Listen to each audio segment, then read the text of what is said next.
So good to see so many people still in the room focusing. Just stay with us for one moment while we set the stage for our first panel of the day. So this panel is on smart contract security, and I'd like to invite Karl Floersch back to the stage, Ethereum core researcher, Shawn Douglas, CEO and co-founder of Amberdata, Zhou, co-founder of Loopring Protocol, Alan Lee, Director of R&D at FBGX, and Antoine Cote, co-founder and CEO of Enuma Technologies. So come on up if I've called your name. And we'll get started on smart contract security. Thanks so much. Let's welcome them to the stage. Big clap, please.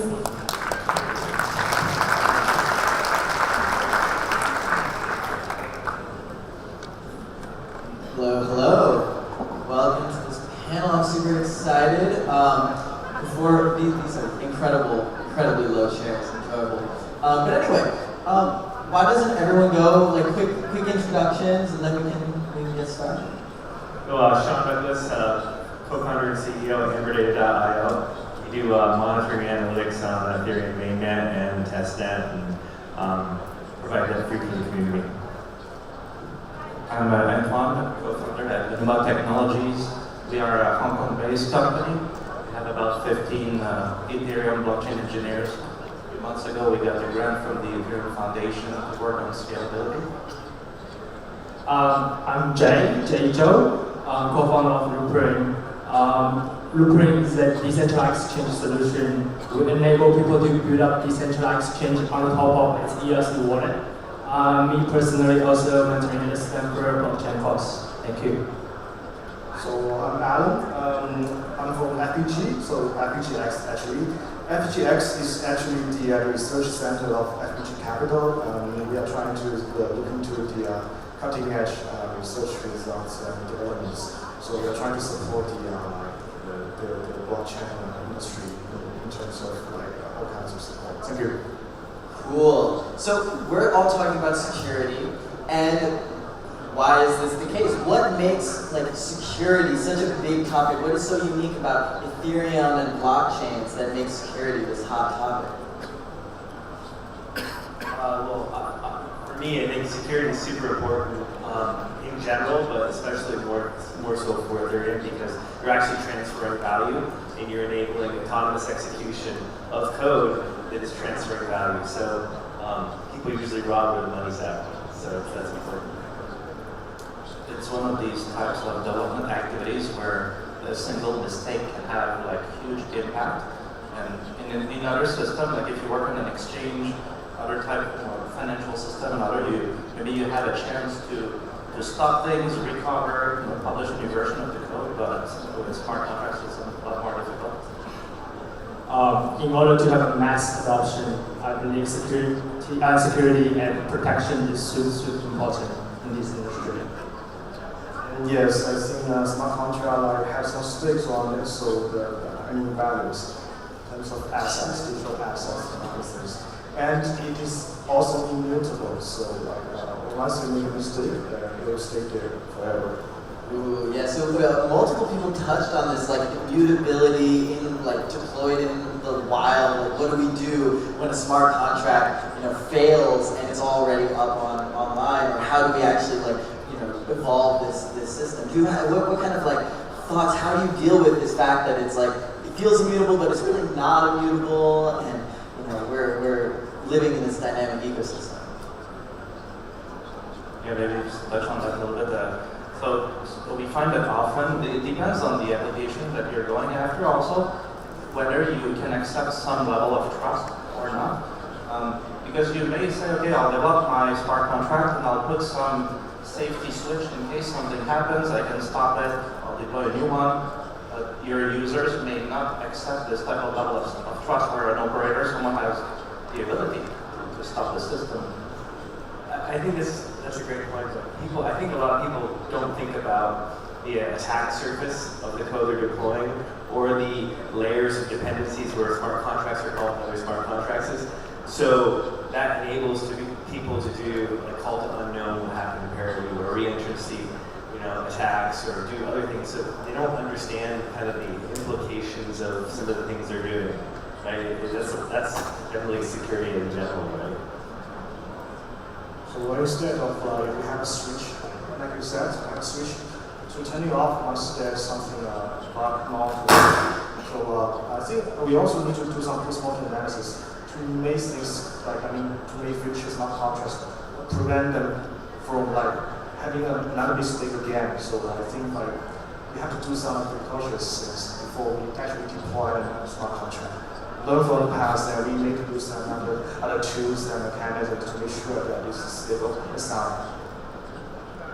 This safety trigger that you can kind of pause your smart contract is a super interesting issue because we are building decentralized systems, quote unquote, or at least that's what we say, and then we end up having this point where if you have special access, you can trigger some behavior. So how do we move? It's definitely a useful tool that we need in a lot of situations.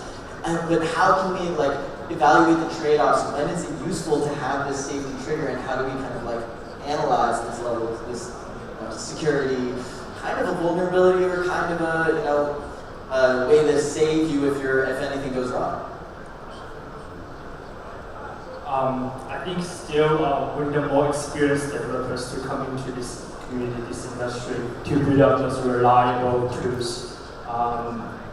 Humans, I think, experienced developers. But would it be better if we could have some intrinsic mechanisms in the blockchain or in the execution environment which can trigger once there's some disasters happening around there? So because we know that developers might not have enough, developers are rushing to blockchain development, and maybe some of them they don't have enough idea about what's going on there. So they might have potentially make some mistakes that are not on purpose. So I think at this time the environment should help to kick in some of the mechanisms to help the developers to prevent them from actually making any mistakes such as. So I think it's interesting because everybody that writes software, their software has bugs, right? And because of the way that Ethereum works and if you deploy code, I think it's important for people to expect that there may be bugs and expect that you can't have everybody be mature, senior developers with lots of experience. You also have to kind of monitor, and I'm plugging, we do monitoring analytics, right? But I think it's super important that you have to actually monitor what's going on and understand, is your contract calling other contracts? How is your contract being used? What's that activity over time? What is actually happening? Because you can do static analysis all day long and everything can look great, but as soon as you deploy it to the wild and somebody thinks about things just a little bit differently, you may have a gaping hole that you didn't realize you have, or you may have a dependency that you didn't realize you have. So I think it's really important. What is the wish list of tools to make this developer kind of experience better? The opportunities for people to build them. There's I think the language itself, the compiler, static analysis, tooling for writing your unit tests, debugging. I think all of them can use a lot of improvement. I think over time, we've working on a lot of smart contracts. We've learned best practices. We've learned mistakes we've made. We also when we are on the side of writing, we always want to have at least 2 external auditors to come and check everything. So if we're not writing the smart contracts to be audit, we try to keep it up to date with all the latest developments, all the security issues surrounding smart contracts. I do think that the tooling is still fairly basic. I agree. Besides third-party code review auditing, and also some auto code review tools might help. Yes, we still talk about the infrastructure of the development, right? So, as I think at the moment, because as we said before, because there's too much stake on it, so I think we have to take baby steps to progress. So, for example, we want to make sure that every smart contract we have deployed is intensively verified to make sure that we won't make any stupid mistakes. For example, some of the developers forgot to use safe mass, for example. Like this is like widely the case in the first half of the 2018 development of things, because like electronic tokens has experienced an unflow which is like all over the world. And I think so. What can the infrastructure do? I think the infrastructure can deploy some of the for example, for example, like change the semantics of the language to avoid, like to disallow like underflow, for example, overflow. We can make some small progress there, or some modification to prevent this like stupid like mistakes, which is I know it's an accident and it's not on purpose, but it's, like these things happen. So we're our free community version of our platform. We instrument every single smart contract on chain. So that's almost 8 million smart contracts today. And you can we do anomaly detection and look for kind of bad behavior. Some of the stuff from like the quant stamp white paper, we've done some anomaly detection. So I think it's really important to be able to identify when things are going wrong and be able to know, because otherwise you think everything's great and it is not, right? I think another thing that doesn't exist, that something we want to work on, we haven't got to yet, is to be able to do like advanced search. So like in the corollary like enterprise software is like something like Splunk.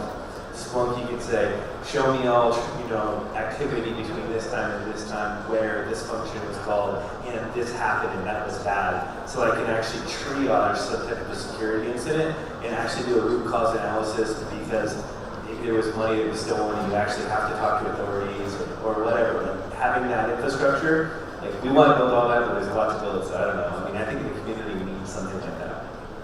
So what do we do when things actually do go wrong? What is your mental model for this? It seems terrifying.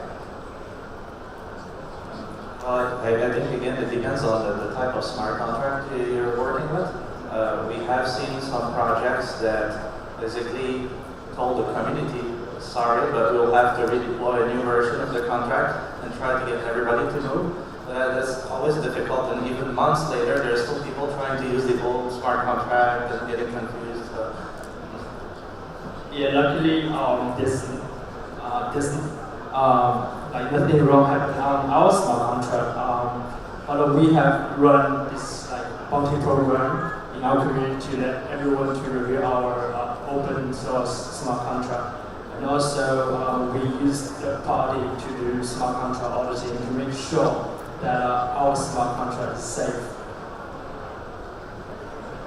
That's right. So once anything goes wrong, you have to pause it. Because there's the switch, right? There's the switch we mentioned before. And then, to be honest, I cannot think of any really good ways to recover. Like unless you just redo that again. You take a snapshot of the smart contract status at some point, and then you deploy that. I think that's what people have done once the smart contract went wrong in the first half of 2018. So that's why I think it will really be a better infrastructure to help everybody, to help the developers to make things easier. Because take a snapshot and do it again. It's harmful to their business. It's also harmful to the face of the community, because the people will say, wow, we really made a shitty smart contract, this is not safe, they lose face on it. So I think we could definitely do better, make things work better in the infrastructure. I think it's interesting is that blockchain is about transparency and trust and delegating that trust to the consensus mechanism so we can operate in this trustless world, right? But right now, some of the protocols making blockchain make it difficult to query historically what's going on or to have context.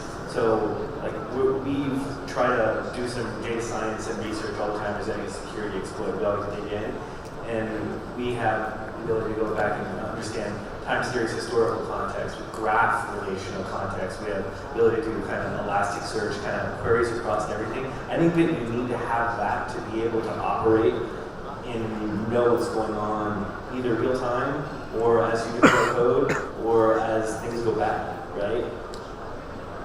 Yeah, I confess that there's a little story of the first parody wallet hack. I was actually in a room of people where we realized it was discovered that the parity wallets, like a bunch of parity wallets, had this vulnerability where essentially you could kind of break into the safe and take the money. And so there was millions and millions of dollars just kind of lying around, and anyone could take it. And so I know firsthand that sometimes you have to get very creative with how you respond to these attacks, because you actually, like, literally what had to happen was, you know, good people had to take the money out of those safes themselves and then redistribute it back to the right owners, and do this in a timely manner before any hackers got to it. So it is a bit of a terrifying thing, but it's, you know, it's a fun process.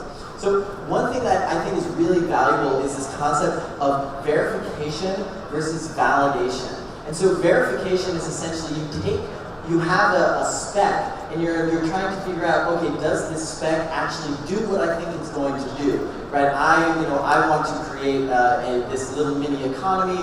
Is my mini economy actually going to, you know, thrive, or is there some kind of exploit? Is someone going to, you know, take advantage of something that I didn't actually foresee? And then there's verification or validation, which is kind of then there's verification, which kind of the formal verification where you can kind of remember. And this is where does my spec actually match what I'm trying to, you know, do, right? Or what my implementation is. So we formally verify that things are as they are. So first, on the validation side, like, how do we actually design systems that, you know, produce the desired result from complex behavior of interactions? We probably could, like I was just thinking, we probably could, like instrument compiler, for example. Once let's say we have a set of languages, right? We have a developer has to make some programs, and they have to be compiled to Ethereum language and Cote, bytecode. And then while it's compiling, we can instrument the program with some of the semantics, for example, some of the intentions the user wants to do, for example, with some annotations in the code. And then the compiler will just take notes of those annotations and generate a proof of the program. And then those proofs will be used later in the execution in the, for example, put into the verification system, formal verification system, for example. And then we have some extra information here at hand. So with this information, we might possibly avoid some of the mistakes. Maybe not, because the correctness of the smart contract relies on how correctly you have defined those annotations and the code. I'm actually curious about the WebAssembly effort. I think this will help to bring maybe more mature languages, more mature tools to the ecosystem. So it's very promising. Have you messed around with formal verification type stuff, or is that? Our team actually has done it on a few projects, because we're also working on scalability, designing protocol, and you can go so far by having people look at it, doing audits, writing unit tests, but to be able to really prove without a doubt that there's no way you get into a state that is invalid and dangerous, we want to rely on tools like formal verification. Yeah, and I also think that formal verification is not zero proof to everything. It's that it may do 80% of the work, but the rest, the 20% of the work, is heavily reliant on the users, right? Like if the users write something that is unintentional, but it's compliant to the protocol, still the formal verification can still pass, right? So that's why we need to have some human work involved to make sure that we have several pairs of eyes to make sure that it actually does the work exactly as we wish. So I think formal verification is really important. Still, it's not super good. How do we develop that human work, right? It seems like there's this huge space where we are just so lacking in our ability to analyze our protocols. I think it's funny is that some of this goes back to incentives drives behaviors, right? So if there's a huge amount of money online, somebody's going to find a way to hack something, right? So maybe the right thing is to actually use a community, and like there's programs like I can't think of Bug Crowd or like HackerOne, and you can do bounties, and because informal verification is like you can pass unit tests and you can pass integration tests and everything's great, but somebody comes along and they can still do a SQL injection or a buffer overflow or a buffer underflow, or they can do things that you didn't expect people to do. And I think that that's important, that you open up the aperture and test it and try to get the community involved in testing beyond just automated tests. What about like smart contract insurance? You can get, if your smart contract goes wrong and people steal your money, you're insured. Actually, we do on some projects. The lawyers are kind of trying to impact the design because they say if you make it really trustless, that something happens or someone commits a crime, someone in the team. How do you stop their token from vesting or everything? So they want us to put some switch in it and then have ways to recover, but there's always this tension between both sides. Centralization or decentralization. What is like? How do we actually develop these like a framework for both thinking about our applications and for making sure that they fit our original design? It's a very complicated thing. So what kind of like experiences have you had on the ground, kind of deploying smart contracts and getting the audits done, and like how is that process? How is that even done? Is there transparency? Do you put your stuff all open source? Like how is this? For us, first is the internal part. We have the internal opportunity to do that. And also, like, for example, we will remove the first bullet, and in addition to use another language to validate the same logics.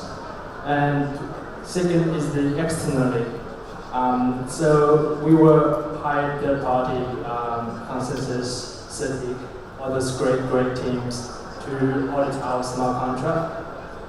And also bounty program. We definitely experience development who knows the software execution step from bottom to top, of course. Otherwise, I have a compiler background, so I know that it's like if you are aware of some of the work is done inside the compiler or virtual machine, it's actually like hinders when you thought, what we will think of the program should execute. So I think like education is very important here. Like those smart contract developers should definitely know about the software execution step, from top to bottom. Definitely. Otherwise, like you might have something that you are aware of and make a mistake, you don't know how to recover it. I think some of this is also just training developers and people to think with a security-first mindset, understanding what am I exposing, what functions I'm exposing, do I have dependencies in my other smart contracts, what is my attack surface, do I check inbound variables, do I fuzz my own variables to see how they behave, do they behave as expected when I'm testing things, and having that mindset, because at the end of the day, once you deploy code out there for the world, just like anything that you put on the internet, everything is continuously under attack. Whether it's malicious or people just poking around having fun, you need to understand and have that awareness. Because I think a lot of people, they just write code and they just say, hey, it works for me, and I run it. And that doesn't really scale when you start to do things at an internet scale, like what we're doing with Ethereum, right? And how do you communicate your actual vulnerabilities in your design? Like, we're writing these white papers and we say, this is my mechanism, and maybe we have a little blurb on like, oh, these are our vulnerabilities, but like, how do we actually convince people that our protocols are not just totally hand-wavy and have huge attack surfaces that we haven't even thought about yet? Maybe that's my developer background, but I like to see code. So, I mean, you can go quite far in papers, but I think also a lot of papers will focus on core research and ignore maybe some of the bringing this thing into production. What does it really look like? So once that is done, once we can see some code from the teams, look at it and do some verification ourselves and feel better about how solid the system is. Do you think that random people will audit the smart contracts before they use them, or do they just like? I mean, I think they're all being audited on a daily basis. Like there was 3 talks at DEF CON this last in August and on smart contract security. And last year there was a couple. Last year somebody came out with a porosity, which is a smart contract decompiler. So Solidity decompiler. So the EVM like decompiler. And I mean, so I think there's a lot of eyes. There's a lot of money at stake, right? So I think there's a lot of people that are looking at it. I feel that it varies. Like we see some teams that take it very, very seriously. They'll be like, yes, we need 2 auditors. We want to make sure that they're really good. And then we see other, like in this space, there's a lot of like exchanges. For example, now we'll say, who audited your code, and we see some teams are like, they just want the green check mark on it, so they'll go for the cheapest option they can find, not necessarily the best.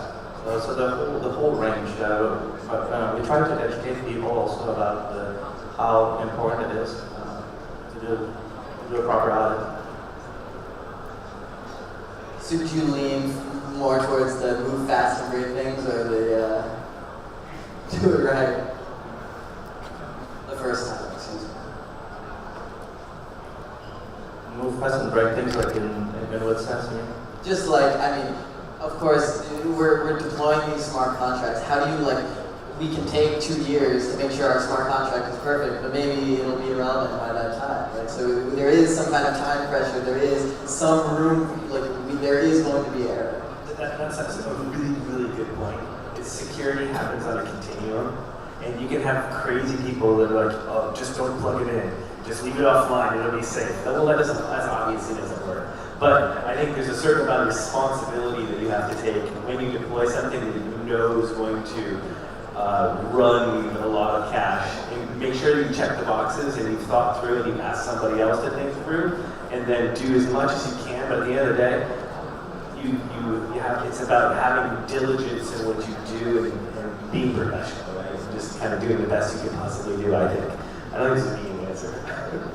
And it can be quite a tedious process because sometimes you spend 10% of your time writing the code, but 90% trying to test it and audit it, and it's not as much fun, I would say. But once you go through that process and you feel confident that you get something solid, maybe we can even develop some sort of guidelines to help people to develop smart contract, and also we can build up a reliable smart contract bug free to help people to do the all smart contract auditing. So in terms of I think you have to make a compromise between that, make trade-off between you launch it fast and you make it safe, because the business opportunities window is there and it's short. You have to make a decision whether you go fast and then you risk the potential to break it, or you make it safe. So launching a smart contract is like launching a rocket. So once you launch it, you have no control over it. At least a lot of to some extent you have no control over it, right? So before you launch the rocket, you have to make a lot of preparations to make sure that the rocket actually runs as you wish. But the problem is that majority of the time you don't have the window. Say you want to develop a rocket within 3 months. It is impossible for anybody to make it bug-free or bulletproof, right? And then, within 3 months, after 3 months, the business opportunity might have long gone. So, you have to make a choice. And you have to have a last resort, right? Once everything goes wrong, then you probably have a recovery system to make sure that you don't, to make sure that you don't lose too much. I think it's a great point, right? It's about, as an engineer and developer, having the discipline to do everything that you think you should do, and then having the hygiene to make sure that you do it cleanly so it's not sloppy, and then getting a code review from somebody, and then you push your code, right? And then, you know, you can't I mean, it's like launching a rocket and you still have to be able to ship at the end of the day. Yeah, and one of the interesting things, now as we're kind of coming to a close, I'm curious, what in a short period, inspire people, because we have 10% of the time it takes to write the code and like create the mechanism, and then 90% of the time it takes to like do this whole security process, and it can be a little bit tedious, but it is fun, and clearly we're up here and we're all passionate about it. So share some of your passion for security. Why is it so important that we build these bulletproof systems, and why is it so fun? Well, at the end of the day, these pieces of code enable quite powerful businesses, and I think there's always quite a lot of stress actually for us, like the last moments before you're going to actually put it on the mainnet, and then people start to do big transactions and they're watching it. But it's quite amazing to see it like live running, and then the business running. We like to, anytime there is any exploit or any denial of service or any congestion, we just love to dig in and find out why. Right? We're really geeks and we just like to dig into the data, so I mean, it's, then we learn, right? Try to share.